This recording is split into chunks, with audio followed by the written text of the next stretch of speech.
በቅዳሴው ጊዜ የተነበበው ወንጌል የቅዱስ ማርቆስ ወንጌል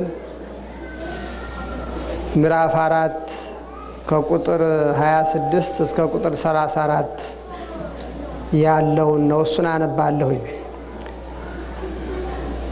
እርሱም አለ፣ በምድር ዘርን እንደሚዘራ ሰው የእግዚአብሔር መንግሥት እንደዚህ ናት።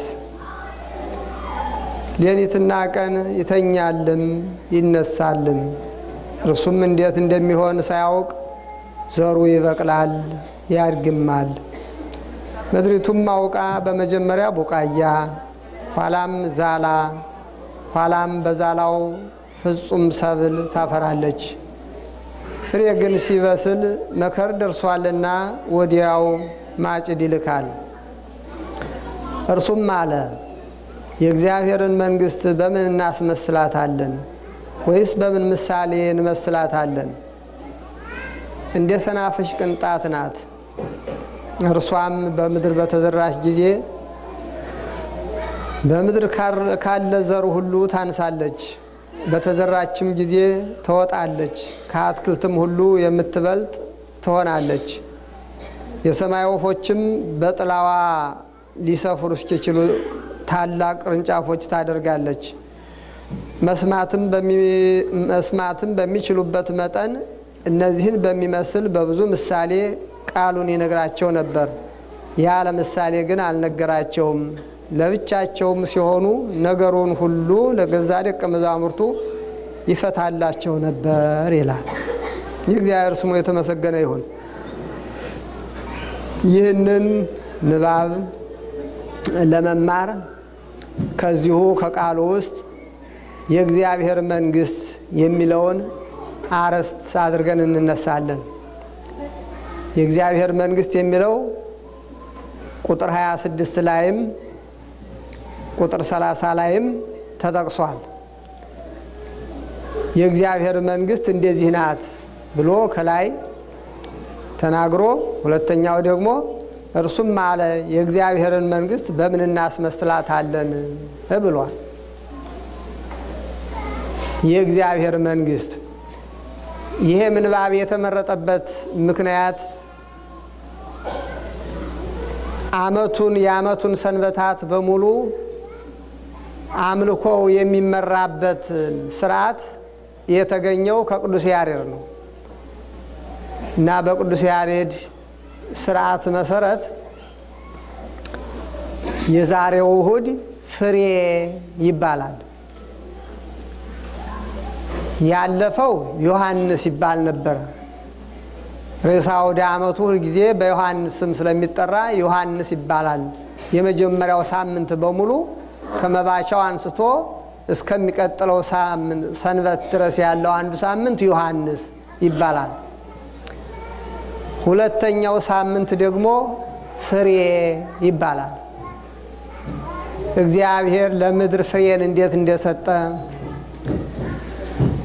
እግዚአብሔር ከመሬት አትክልቱን፣ አዝርዕቱን፣ እጽዋቱን እንደሚያበቅል ለፍሬም እንደሚያበቃ፣ ከዚያ እግዚአብሔር ከባረከው ፍሬ ደግሞ ለሰው ልጆች ምግብን እንዴት እንደሰጠ፣ ስለዚህም ምግብን የሚሰጥ እግዚአብሔር በወቅቱ በሰዓቱ ወቅቶችን እያፈራረቀ ዝናሙን እያዘነበ መልካሙን አየር እያነፈሰ ፀሐይ ምድርን እንዳታቃጥላት በተመጣጠነ ሁኔታ እንድታሞቃት እያደረገ በዚህ ሁኔታ እግዚአብሔር ሕዝቡን ስለሚመግብ ፍጥረቱንም ሁሉ ስለሚመግብ የሚመሰገንበት ቤተክርስቲያን እግዚአብሔርን የዕለት ምግባችንን የሰጠህን እግዚአብሔር ተመስገን ብላ የምታመሰግንበት ቀን ነው። ምግብ ለሰው ልጆችም ሆነ ሕይወት ላለው ነገር ሁሉ ወሳኝ ነገር ነው። ያለ ምግብ በሕይወት መኖር አይቻልም። እግዚአብሔር ደግሞ ይህንን ስላወቀ ሕይወት ላለው ነገር ሁሉ ለእያንዳንዱ ምግቡን ሰጥቷል። ሕይወት ያላቸው ነገሮች ከመፈጠራቸው በፊት የሚመገቧቸው ምግቦች ተዘጋጅተዋል። ሰው ከመፈጠሩ በፊት የምንኖርባት ምድር፣ የምንመገበው ምግብ፣ የምንተነፍሰው አየር፣ የምንሞቀው ፀሐይ፣ የምንጠጣው ውሃ ተዘጋጅቷል። ይህም ከሆነ በኋላ ደግሞ በየጊዜው እግዚአብሔር ምድርን ይባርካታል። አዝርቱን አትክልቱን በሰዓቱ እንድታበቅል እግዚአብሔር ይባርካታል። ስለዚህ እግዚአብሔር እንዲህ አድርጎ ሕዝቡን ስለሚመግብ ይመሰገናል ማለት ነው።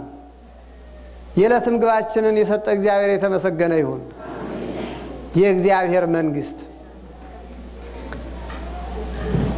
አሁን ወደ ትምህርታችን ስንመጣ ይሄ ምንባብ ቅዱስ ማርቆስ የመዘገበልን ቁጥር 26 እስከ 29 ያለው እርሱም አለ በምድር ዘርን እንደሚዘራ ሰው የእግዚአብሔር መንግስት እንደዚህ ናት አለ።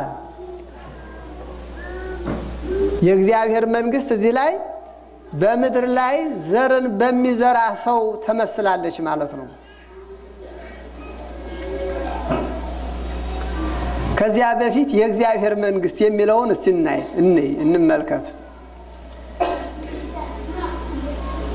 የእግዚአብሔር መንግስት የእግዚአብሔርን መንግስት ለማየት ለመረዳት አስቀድሞ በምድር ላይ ያለውን የሰውን መንግስት በምድር ላይ ያሉትን መንግስታት መመልከት ተገቢ ነው።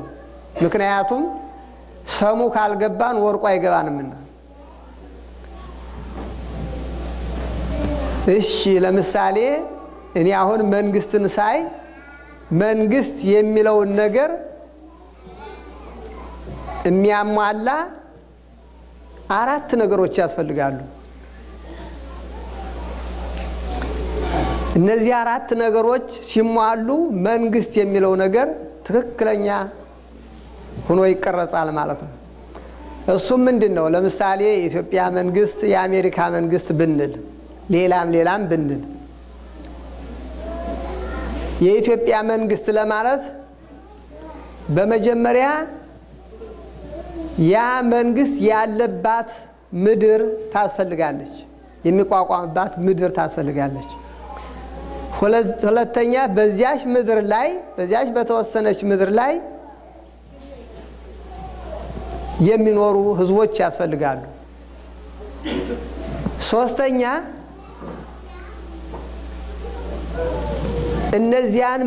እነዚያን ህዝቦች ወይም በዚያች ምድር ላይ የሚኖሩትን ሰዎች የሚመሩ የመንግስት አካላትን ባለስልጣናትን ያሳያል። አራተኛ ያ መንግስት ወይም ደግሞ እነዚያ ባለስልጣናት ያን በዚያች ምድር ላይ የሚኖሩትን ህዝቦች የሚመሩበትን ህገ መንግስት ያሳያል። እነዚህ 4ቱ ነገሮች አንድ ላይ ሆነው መንግስት ይባላሉ ማለት ነው። ከዚያ በኋላ የገሌ መንግስት፣ የአሜሪካ መንግስት፣ የኢትዮጵያ መንግስት ማለት ይቻላል ማለት ነው። ከዚህ አንዱ ከጎደለ መንግስት መሆን አይችልም። እና ከዚያ በኋላ ይሄ መንግስት በቃ ከዓለም ጋር ይገናኛል፣ ሁሉን ነገር ያደርጋል፣ ህዝቡን ይመክራል፣ ይመራል፣ ወንጀለኛውን ይቀጣል፣ ሰላማዊውን ህዝብ ይሸልማል፣ ያስደስታል። እንደዚህ እያለ ይኖራል ማለት ነው። አሁን እንግዲህ እንዲህ አድርገን ከተመለከትነው የእግዚአብሔር መንግስትሳ ምንድናት? በየትኛው መሬት ላይ የተቀረጸች፣ በየትኛው ምድር ላይ ባሉት ህዝቦች ላይ ያለች ናት? የሚገርመው ነገር በምድር መንግስታት ናቸው። ብዙ መንግስት ስላለ የሰው ልጆች በምድር ላይ ያሉ መንግስታት ብዙዎች ናቸው። የእግዚአብሔር መንግስት ግን አንዲት ናት። ምክንያቱም እግዚአብሔር በምድር ላይ ንጉስ ስለሆነ በመላው ምድር ላይ ንጉስ ስለሆነ እንደገና ደግሞ በዚህ ዓለም ያሉ መንግስታት የሚገዟቸው ህዝቦች የተወሰኑ በመሬቲቱ የተከለሉ ናቸው። የኢትዮጵያ መንግስት እስከ ጅቡቲ፣ እስከ ኬንያ፣ እስከ ሶማሊያ፣ እስከ ሱዳን እንደዚህ ከዚያ ማለፍ አይችልም። ያውም በየጊዜው የመቆራረስ ሁኔታ ነገር እንዳለ ደግሞ እናያለን ማለት ነው። የእግዚአብሔር መንግስት ግን ከዚህ ውጭ ነው። አጥር ክልል ኬላ የለውም። በምድር ላይ ባሉት ሰዎች ላይ ሁሉ ይነግሳል። በምድር ላይ ያሉ ነገስታት የሚገዙት አለ፣ የማይገዙት አለ። እግዚአብሔር ግን የሁሉም ገዢ ነው። በራሳቸው ምድር ያለውም ህዝብ እንኳን የሚቃወማቸው አለ፣ የማይገብር አለ፣ የሚያምጽ አለ፣ የሚወዳቸው አለ፣ የሚታዘዛቸው አለ፣ የሚገብር አለ። ግን እነዚያን ሁሉ በምድራቸው እስካለ ድረስ የማይገብረውንም የሚያምጸውንም በህግ እየተቆጣጠሩ በጦር ሰራዊት እያስገደሉ ይገዙታል ማለት ነው። ያም ሆኖ አቅቷቸው የሚቀራል። የእግዚአብሔር መንግስት ግን አቅቷት የሚቀር አምጾባት የሚቀር ከሷ አቅም በላይ ከሷ በላይ የሆነ ምንም ነገር የለም። የእግዚአብሔር መንግስት በሁሉም ላይ ናት። እንኳን ሰዎችን አጋንንትም ይገዛሉ። አጋንንትንም የምትገዛ መንግስት ናት። መንግስት በመንግስት ውስጥ አመፀኞችም ይገዛሉ፣ ሰላማዊ ሰዎችም ይገዛሉ። እንዴት ተደርጎ? አመፀኞች እሺ ባይሉም እንኳን ፈቃደኞች ባይሆንም እንኳን በግድ ይገዛሉ ማለት ነው። እና የእግዚአብሔር መንግስትም የሚያምኑባት ምእመናንንም የማያምኑባት አጋንንትንም ሳይቀር ሌሎችንም ትገዛለች ማለት ነው። እና እንዲህ አድርገን ነው የምናያት። አሁን እንግዲህ ወደኛ ስናመጣት የእግዚአብሔር መንግስት ምንድናት? በእኛ ዘንድ ወደኛ በምንመጣ ጊዜ የእግዚአብሔር መንግስት ብዙ ትርጉም ነው ያላት። አጠቃላይ ስናየው ግን የእግዚአብሔር መንግስት የሰው ልጆች ናቸው። የሰው ልጆች የሚመሩበት ህገ መንግስት ደግሞ ወንጌል ናት። አጠቃላይ ግን ወንጌል የእግዚአብሔር መንግስት ልትባል ትችላለች። ስለዚህ እግዚአብሔር መንግስቱን የሚሰራባችሁ፣ እግዚአብሔር መንግስቱን የዘረጋባችሁ፣ በመንግስቱ የገነነባችሁ የከበረባችሁ እግዚአብሔር ነው። ስለዚህ የኔና የናንተ መንግስት ወይም ደግሞ ንጉስ ማን ነው? እግዚአብሔር ነው። እግዚአብሔር እኔና እናንተን የሚያስተዳድረን የሚመራን በምንድን ነው? በህገ መንግስቱ በወንጌል ነው የሚመራን። እንዲህ አድርገን እናያታለን። እና የእግዚአብሔርን መንግስት ጌታችን ሲያስተምር በልዩ ልዩ ምሳሌዎች ገልጧታል። በሰናፍጭ ቅንጣት፣ በስንዴ በመሳሰሉት በብዙ ነገሮች፣ በተሰወረ ዕንቁ ይህን በመሰለው ሁሉ በአሳ በሚጠበድበት በመረብ በብዙ ምሳሌዎች መስሏታል። አሁን ከዚህ ላይ ስንመጣ በምድር ዘርን እንደሚዘራ ሰው ይላል።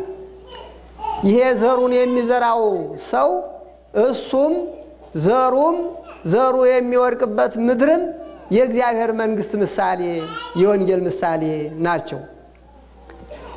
ዘሪው ራሱ እግዚአብሔር ነው። ወደ ሰው ስንመጣ ደግሞ የእግዚአብሔርን ሕዝብ የሚያስተምሩ የሚሰሩ የሚቀጡ አገልጋዮችን ይመለከታል። ወይም በየደረጃው ከቤተሰብ ከአባወራ ጀምሮ በየደረጃው ያሉትን አስተማሪዎች አገልጋዮች ይመለከታል ማለት ነው። እና ዘሩ ጌታችን እንደተረጎመው የእግዚአብሔር ቃል ነው። ምድሪቱ ደግሞ የኛ ልቡና ናት። ዘሩ የእግዚአብሔር ቃል ነው። እና ጌታችን ኢየሱስ ክርስቶስ እንደ ዘሪ እንደ ገበሬ ዘሩን ወንጌልን በሰው ልጆች ላይ ዘራ አይላል። ዘራ በምድር ዘር እንደሚዘራ ሰው የእግዚአብሔር መንግስት እንደዚህ ናት ካለ በኋላ አሁን ወደ ዘሪው ይሄዳል። ያ ዘሪው ከዘራ በኋላ ሌትና ቀን ይተኛልም ይነሳልም ይላል። ዛሬ ይነሳል፣ ማታ ይተኛል። ነገ ይነሳል፣ ማታ ይተኛል። እና በተነሳ ቁጥር ወዴት ነው የሚሄደው? ዘሩን ወደ ተዘራባት መሬት ይሄዳል። ዘሩን ያያል፣ የዘሩን እድገት ያያል። ዘሩን ይንከባከባል፣ ያርመዋል፣ ይኮተኩተዋል። መቼም ዘር ዘርቶ ዝም ብሎ የሚተወው ገበሬ የለም። ልጅን ወልዶ ዝም ብሎ የሚተው እናት አባት አለ? መውለድ ብቻ ነው ወይስ ምንድነው? ማሳደግ አለ አይደለ? ማሳደግ አለ። ልክ እንደዚሁ ዘር ዘርቶ ዝም የሚል ገበሬ የለም። ምን ማድረግ አለበት? ይጎበኛል እና ከአራዊት ከእንስሳት ይጠብቃል፣ ይኮተኩተዋል፣ ያርመዋል። እንዲህ አድርጎ በብዙ ድካም የበኩሉን ያደርጋል። እሱ ምንድነው የሚለው? ይተኛልም ይነሳልም። እርሱ እንዴት እንደሚሆን ሳያውቅ ዘሩ ይበቅላል ያድግማል ይላል። የሱ ስራ ተኝቶ ተነስቶ ዘሩን መጎብኘት ነው፣ ሰብሉን መጎብኘት ነው፣ አትክልቱን መጎብኘት ነው፣ ማረም ነው፣ መኮትኮት ነው። ማሳደግ ግን የማን ድርሻ ነው? የማን ድርሻ ነው? የእግዚአብሔር ድርሻ ነው። ለዘሩ ለአንዱ ቅንጣት 30 ፍሬ 30 ቅንጣት 60 ቅንጣት 100 ቅንጣት አድርጎ አብዝቶ መባረክ የማን ድርሻ ነው? የእግዚአብሔር ድርሻ ነው። በመንግስት ውስጥ የባለስልጣናቱ ድርሻ አለ፣ የህዝቡ ድርሻ አለ፣ የምድሪቱም ድርሻ አለ። በዘርም ውስጥ የመሬቱ ድርሻ አለው፣ የዘሩ ድርሻ አለው፣ የእግዚአብሔር ድርሻ አለው፣ የገበሬው ድርሻ አለው። አሁን እናንተ እንደ ራሳችሁን እንደምን አድርጋችሁ ተመልከቱት? እንደ መልካም መሬት እንደ መልካም እርሻ አድርጋችሁ ራሳችሁን ውሰዱት። በመልካም እርሻ ላይ ምን ይዘራል? ዘር ይዘራል። ማን ነው የሚዘራው? ገበሬው ይዘራል። ገበሬው ማን ነው? እግዚአብሔር ኢየሱስ ክርስቶስ ነው። ዘሩ ምንድን ነው? የምትሰሙት ቃል ነው። በመሬቱ ላይ የሚበቅለው አትክልት ስንዴም ይሁን ጤፍም ይሁን ሌላም ይሁን ያ የሚበቅለው ምንድን ነው? በእኛ ላይ የሚታየው መንፈሳዊ ፍሬ የንስሐ ፍሬ ነው። እግዚአብሔር ከእያንዳንዳችን ደክሞብናልና ዘርቷልና መልካሙን መሬት በእኛ ላይ ዘርቷልና በቅሎ ማየት ይፈልጋል፣ ፍሬ ማየት ይፈልጋል። ገበሬው ዘርቶ መጨረሻ ላይ ምንድነው የሚጠብቀው? በተስፋ እንደዚያ የሚደክመው ምን ለማግኘት ነው? ምርቱን ለማፈስ ነው አይደለም? መጀመሪያ እሸቱን ከዚያ ምርቱን እንደዚህ ለማድረግ ነው። እና ይበቅላል ያድግማል ካለ በኋላ ምድሪቱም አውቃ የተዘራባትን አውቃ የተደረገላትን እንክብካቤ አውቃ በመጀመሪያ ምን ታወጣለች? ቡቃያ ወጣኒነትን ያሳያል። ኋላም ዛላ ማዕከላዊነትን ያሳያል። በዛላው ፍጹም ሰብል ታፈራለች። ይሄ ደግሞ ፍጹምነትን ያሳያል ማለት ነው። ራሱ ቃሉ ምንድነው የሚለው? ፍጹም ሰብል ታፈራለች። ፍሬ ግን ሲበስል ፍጹም ሰብል ስታፈራ ከፍጹምነት ሲደረስ ግን ምን ይሆናል ነው የሚለው? ከፍጹምነት ሲደረስ ምን ይልካል ገበሬው? ማጭድ ይልካል እና ያን የዘራውን ዘር ይሰበስባል፣ ይወቀዋል፣ ገለባውን በመሽን ያበጥረዋል። ከዚያ ገለባው ይወድቃል፣ ምርቱ ግን ተሰብስቦ ወዴት ይገባል? ወደ ጎተራ ይገባል። ከዚያ በኋላ ለገበሬው ለዘላለም ምግቡ ይሆናል ማለት ነው። እግዚአብሔርም እንዲህ አድርጎ ነው የሚንከባከበን። እንደ ቡቃያ በልጅነታችን በወጣትነታችን እንደገና ደግሞ በፍጹም እርግናችን በዚህ ሁሉ እግዚአብሔር ይደክምብናል፣ ይንከባከበናል። እስቲ ስንት ዓመት ሆኗችኋል ከተወለዳችሁ? እያንዳንዳችሁ ምን ያህል ሆኖኛል ብላችሁ ተመልከቱ። ስንት ቀን እንደደከመባችሁ እግዚአብሔር ተመልከቱ። እና ገና ቡቃያ ናችሁ። እዛላ ደርሳችኋል። ከፍጹም ሰብል ደርሳችኋል። አይቀርም። እግዚአብሔር ሁሉ ጊዜ ይጎበኘናል። ዘርቶናል፣ እርሻውነን ተክል አብቅሎብናል፣ ወይም ደግሞ በመልካሙ መሬት በቤተ ክርስቲያን ተክሎናል።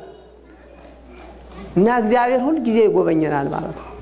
እግዚአብሔር ሁሉ ጊዜ እንደሚጎበኘን በመግቦቱ እንደማይዘነጋን ይህን ሁሉ እንመልከተው።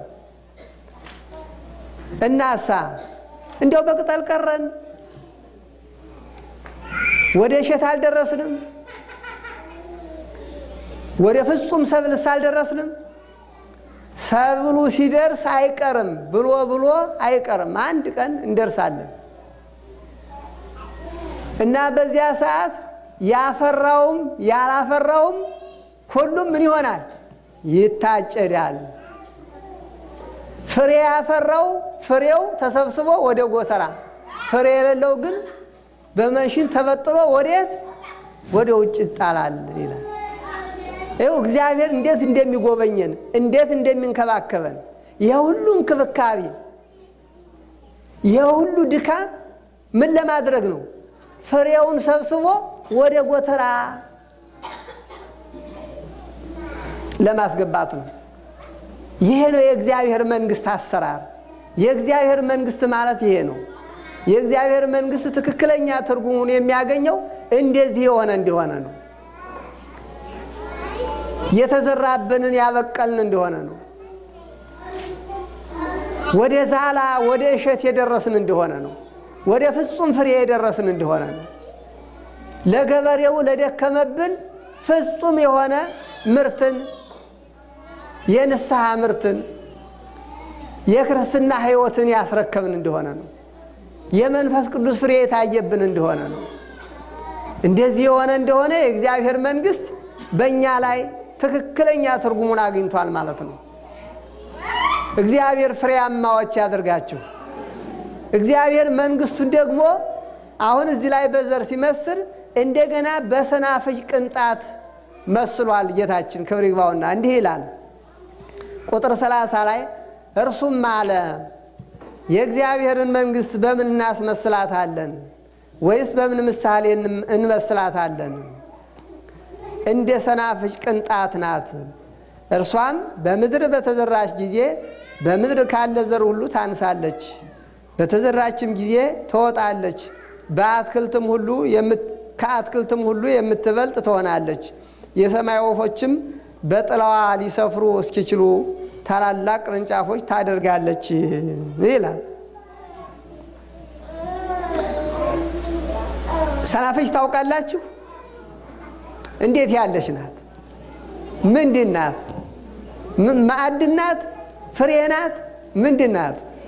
ታውቋታላችሁ? ፍሬ ናት። እስቲ ባቄላንና ሰናፍጭን አወዳድሩ። ማን ነው ትልቅ? ሰናፍጭ አንድ ባቄላ ስንት ቢተነተን ስንት ሰናፍጭ የሚሆን ይመስላችኋል? ሰናፍጭ በጣም ትንሽዬ ነገር ናት። ትንሽ ናት፣ ግን ጠባይ አላት። በተፈጥሮ የተሰጣት ጠባይ አላት። ወደ 9 ያህል ጠባዮች አሏት እና እነሱን በቅደም ተከተል እናያቸዋለን። ምንድነው ጌታችን የተናገረው ከዚህ ላይ? በተዘራሽ ጊዜ በምድር ካለ ዘር ሁሉ ታንሳለች፣ ሲያዋት መጠኗ ትንሽ ናት አለ። በተዘራሽ ጊዜ ግን ትወጣለች፣ ከአትክልትም ሁሉ የምትበልጥ ትሆናለች። ባቄላ ትልቅ ነው አይደለም ፍሬው?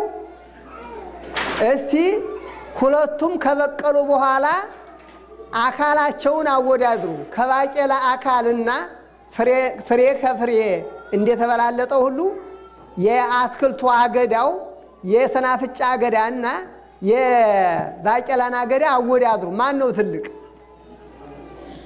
ማን ነው ትልቅ? ሰናፍጭ ትልቅ ናት።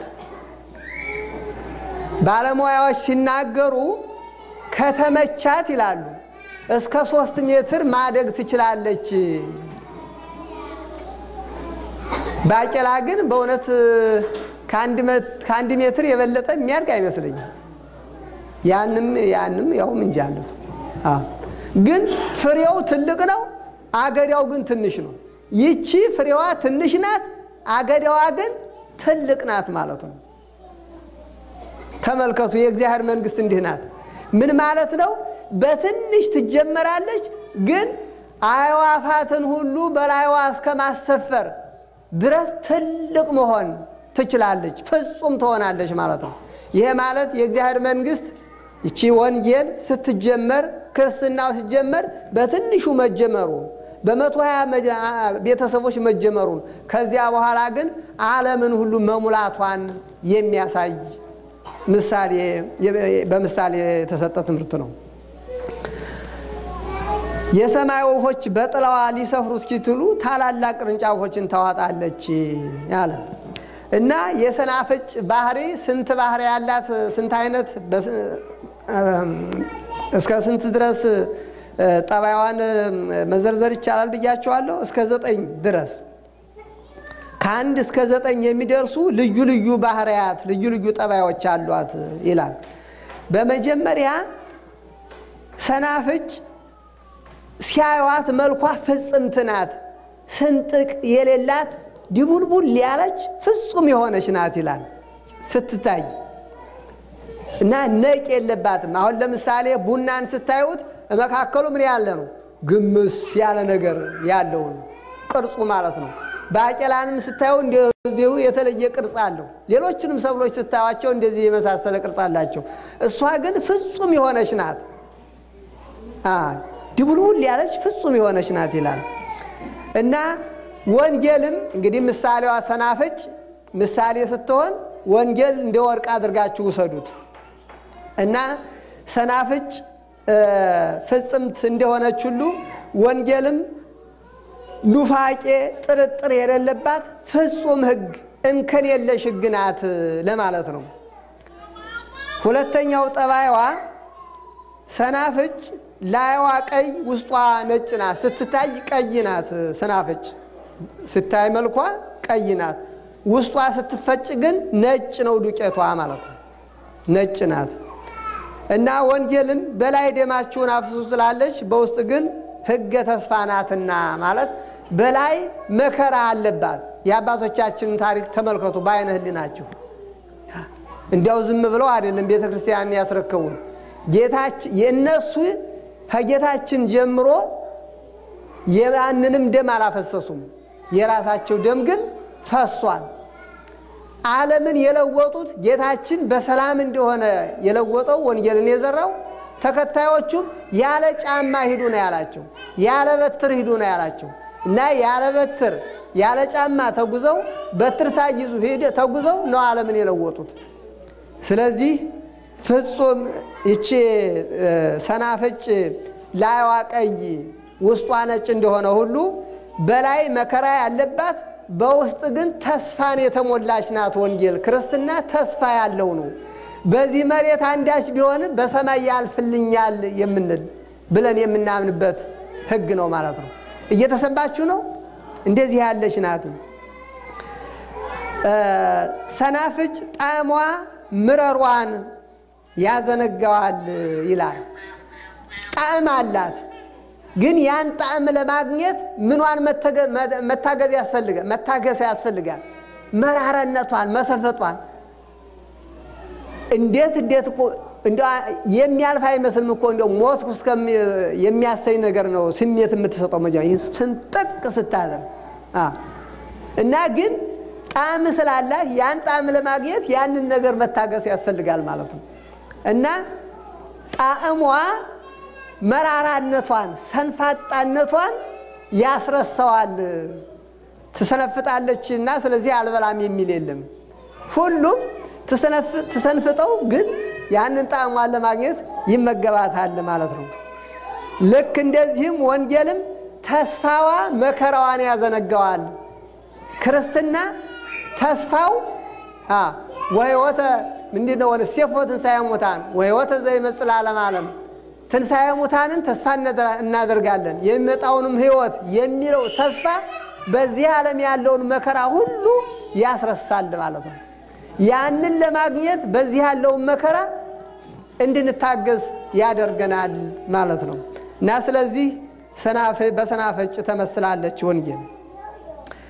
ሌላው ሰናፍጭ ቁስለ ስጋን ታደርቃለች፣ መድኃኒትነት አላት። ከቁስል ላይ ቢጨምሯት ያንን ቁስሉን የማድረቅ ችሎታ ጠባይ አላት። ልክ እንደዚህ ወንጌልም ደግሞ ቁስለ ነፍስን የኃጢአትን ቁስል የማድረቅ ችሎታ አላት። በክርስትና ሰው ቢበድል ንስሐ ሲገባ ያን ጊዜ ቁስለ ኃጢአቱ ይደርቅለታል፣ ከቁስለ ኃጢአት ይፈወሳል። እና ስለዚህ በወንጌል በሰናፍጭ ተመስላለች ማለት ነው። ሌላው ሰናፍጭ ደም ትበትናለች ይላሉ። እንግዲህ በጥንት ጊዜ እንዳሁኑ የሳይንስ የምኑ መድኃኒት ሳይኖር ከመድኃኒቶች አንዷ ሰናፍጭ ነበረች። ምናልባት ሰዎች ሰውነታቸው ሲገብዳቸው የደም ግፊት ምን የሚለው ነገር ሲያስቸግራቸው ሰናፍጭ ሲመገቡ ጤና ያገኛሉ ማለት ነው። እና ደም ታደርቃለች፣ ደም ትበትናለች። ሰናፍጭ ደም ትበትናለች። ወንጌልም ሰናፍጭ ምሳሌዋ የሆነላት ወንጌልም እንደዚሁ አጋንንትን መናፍቃንን ትበትናለችና ስለዚህ ወንጌል በሰናፍጭ ተመሰለች ማለት ነው። ሌላው ሰናፍጭ ከምትደቆስበት ተሐዋሳያን አይቀሩም፣ አይወዷትም፣ ዝንብ አያርፍባትም። አሁን ለምሳሌ ወተት፣ ማር እንደዚህ የመሳሰሉ ነገር ከሆነ ዝንቡ መከራ ነው። ሰናፍጭ ግን ከዚህ ሁሉ ነፃ ናት። ለምን? አይወዷትም፣ ትቃወማቸዋለች፣ ትገድላቸዋለች ማለት ነው። ልክ እንደዚሁ ወንጌልም ከምትነገርበት አጋንንት መናፍቃን አይቀርቡም ይላል። እግዚአብሔር አጋንንትን ያርቅልን። ለምን? የሰናፍጭ ጠባይዋ ስለሆነው ወንጌልም ጠባይዋ ስለሆነ ወንጌል ከሚነገርበት ቦታ አጋንንት መናፍቃን አይስማሙም። ምናልባት ለመቃወም ለማሳደድ ለመበተን ካልሆነ በስተቀር ተስማምቶ ለመኖር አይችሉም ማለት ነው። አንድነት የላቸውም። መናፍቃንም አንድነት የላቸውም። ባህላችን ከባህላቸው ጋር አይስማማም፣ እምነታችን ከእምነታቸው ጋር አይስማማም። ስለዚህ አንድ ላይ መኖር አይችሉም። እና አጋንንት መናፍቃንን ትበትናለችና ይላል። ሌላው ሰናፍጭ ስትደቆስም ስትበላም ታስለቅሳለች ይላል። ሰናፍጭ ደቁሳችሁ ታውቃላችሁ? ሰናፍጭ ስትደቆስም ስትበላም ትሰነፍጣለች። ስትደቆስም ሽታዋ እንትን ሲዝል ተሰነፍጣለች ማለት ነው። ወንጌልም እንደዚሁ ሲማሯትም ሲያስተምሯትም ታሳዝናለች ይላል። ተስፋዋ ነው እንጂ በኋላ መጀመሪያ ለመማርም በመከራ ነው የሚማሯት የጥንት አባቶቻችን። አሁን እንኳን ያ ሁሉ ችግር ተወግዷል። ሰው ልባም ከሆነ ፍላጎቱ ካለው ችግር ሁሉ ተወግዷል። መጽሐፉ በየእጃችን ነው። የእግዚአብሔር ቃል በየጊዜው የተለያየ ጸጋ ባላቸው አገልጋዮች ይሰጣል። እቤታችንም ቁጭ ብሎ በቴሌቪዥኑ መማር ተችሏል። በጋዜጣው በስነ ጽሁፍ ሁሉ መማር ተችሏል። በአሁኑ ወቅት ያ ችግር ተወግዷል። በጥንት ግን ለመማርም በስንት መከራ ነው፣ ለማስተማርም ደግሞ መከራ አለ ማለት ነው። ለምን? ወንጌልን በማስተማራቸው ነው እነ እስጢፋኖስ የተወገሩት፣ ሌሎችም ደግሞ የተሰየፉት ማለት ነው። እና ሲማሯትም ሲያስተምሯትም ታሳዝናለች። ይቺ ሲለቁሷትም ሲበሏትም እንደምታስለቅስ ሁሉ ወንጌልም ሲማሯትም ሲያስተምሯትም መከራ ታስከትላለች። እና ስለዚህ በሰናፍጭ መሰላት ጌታችን ማለት ነው። ሌላው ደግሞ ሰናፍጭ ከበታቿ ያሉትን አትክልት ታመነምናለች። የማመንመን ባህሪ ያላት ሰናፍጭ ካደገች ከፍ ካለች በኋላ ቁመታም ስለሆነች ትንሰራፋለች እና የፀሐዩን ብርሃን ትሸፍንባቸዋለች፣ ጥላዋ ይወድቅባቸዋል። ስለዚህ በበታቿ ያሉት ሌሎች አትክልቶች ይሞታሉ እንዳለ ማለት ነው። እንደዚሁም ሁሉ ወንጌልም የመናፍቃንን ጉባኤ ታዳክማለች፣ ታጠፋለች፣ ትበትናለችና ስለዚህ ጌታችን ወንጌልን በምን መሰላት? በሰናፍጭ መሰላት ማለት ነው። የመጨረሻው ጠባይዋ ሰናፍጭ አንድ ጊዜ ከዘሯት ደግማችሁ ዝሩኛ አትልም። ራሷ አንድ ጊዜ ከተዘራች በኋላ ከዚያ እየረገፈች ራሷ ናት የምትበቅለው ማለት ነው። ከዚያ መሬት ላይ አርመው ካላጠፏት በስተቀር ዝሩኛ አትልም። ከዚያ በኋላ ስትበቅል ትኖራለች ማለት ነው፣ በየዓመቱ ወቅቱን እየጠበቀች።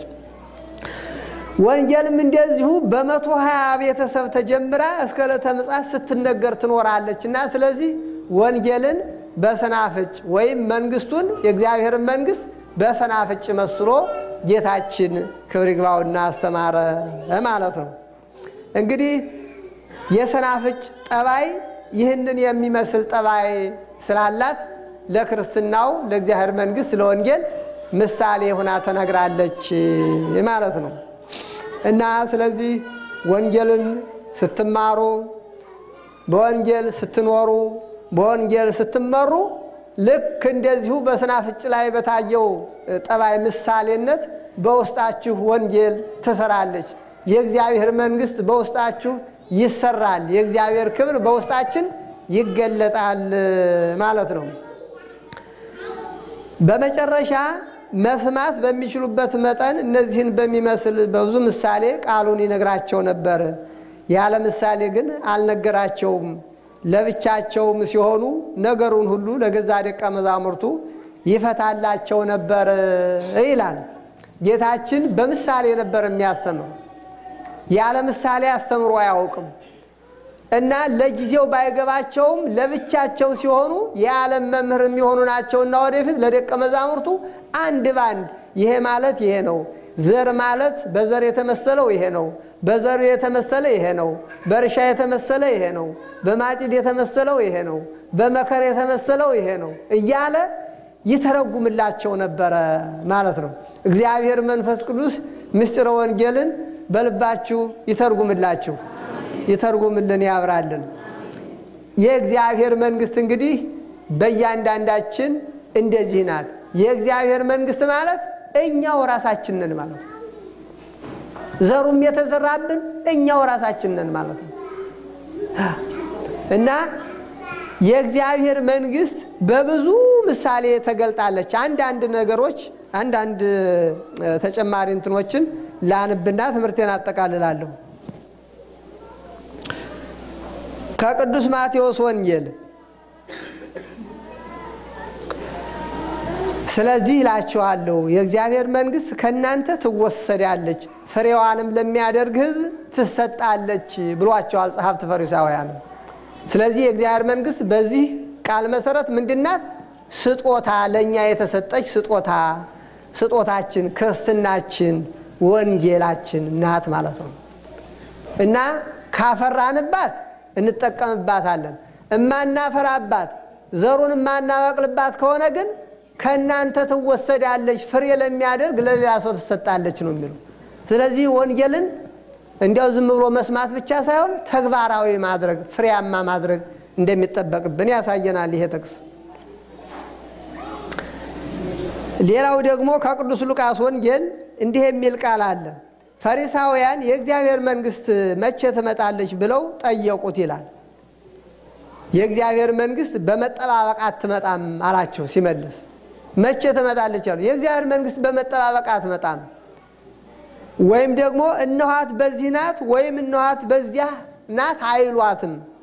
እነሆ የእግዚአብሔር መንግስት በመካከላችሁ ናት።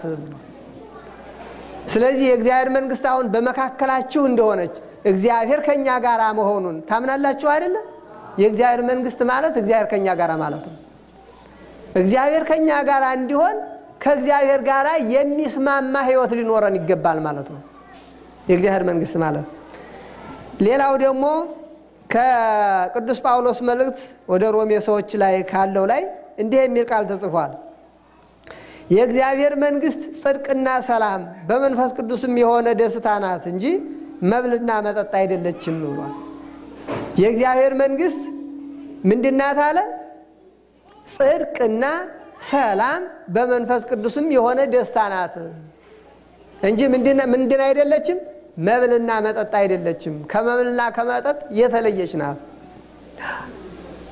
ስለዚህ የእግዚአብሔር መንግስት በውስጣችን ምንድናት ማለት ነው? ጽድቅ ናት ማለት ነው። ሰላም ናት ማለት ነው። በመንፈስ ቅዱስ የሆነ ደስታ ናት ማለት ነው። በደስታ መኖር ማለት ነው። አዳ በደስታ መኖር ማለት እርስ በርስ ተስማምቶ መኖር ማለት ነው። በመንፈስ ቅዱስ የሆነ ደስታ ማለት በእግዚአብሔር ደስ ተሰኝቶ ከማንኛውም ሰው ጋር ስትገናኙ በፈገግታ በደስታ ብትችሉ ወረርታችሁት ባትችሉም ደግሞ አዝናችሁለት ተዛዝኖ መኖር ማለት ነው። ይህንን ያሳየናል። ሌላው የእግዚአብሔር መንግስት በኃይል ነው እንጂ በቃል አይደለም ይላል። የእግዚአብሔር መንግስት ተግባራዊ ነው፣ ቃል አይደለም። ዝም ብሎ በቃል ብቻ የሚነገር ሳይሆን ተግባራዊ ነው፣ ሁሉ ጊዜ ተግባራዊ ነው ማለት ነው።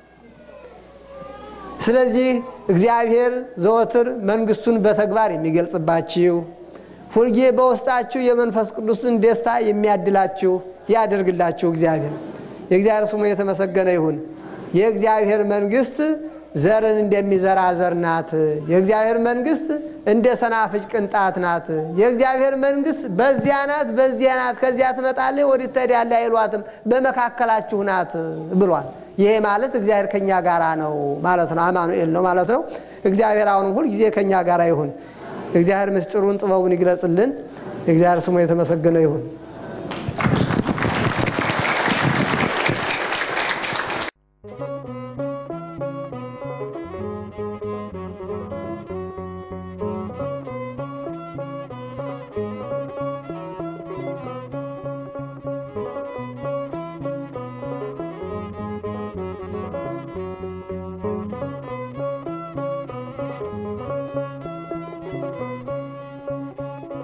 አምላካችን ገናናን ፍቅሩ ድንበር ወሰን የለው አይጥለንም ለዘላለም አይተወንም ለዘላለም ይወደናል መድኃኔዓለም አይጥለንም ለዘላለም አይተወንም ለዘላለም ይወደናል መድኃኔዓለም